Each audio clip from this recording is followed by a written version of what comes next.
Hello friends, आज मैं आपको एक कहानी सुनाने जा रहा हूँ। कहानी का नाम है मददगार चोर।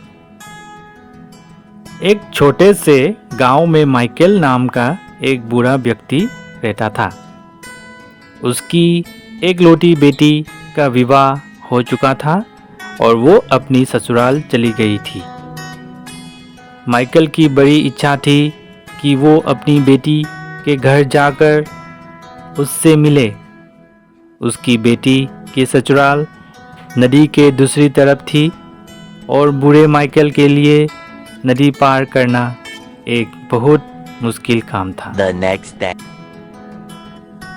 एक दिन जब माइकल बाजार से लौट रहा था तो उसने देखा कि उसके घर के पीछे के दरवाजे पर दो चोर खड़े हैं। वे उसके घर में चोरी करने की योजना बना रहे थे। एक चोर ने दूसरे चोर से कहा, मैंने इस घर में एक बड़ा संदूक देखा था।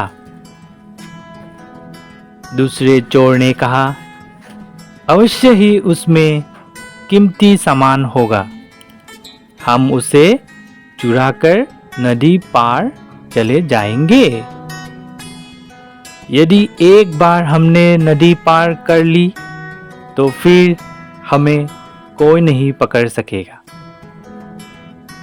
यह सुनकर माइकल तुरंत आगे के दरवाजे से घर में घुसा और संदूक के अंदर जाकर छिप गया। कुछ देर में चोरों ने घर से संदूक चुराकर नदी पार कर ली।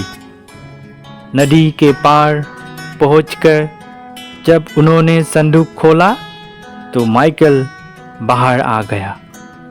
यह देखकर चोर वहां से भाग खड़े हुए। माइकल चिल्लाकर बोला, अरे सुनो, मुझे नदी पार करवाने के लिए तुम्हारा बहुत बहुत धन्यवाद। Thank you. फ्रेंड्स, आप लोग मेरे चैनल को ज़रूर लाइक, शेयर और सब्सक्राइब कर दीजिएगा।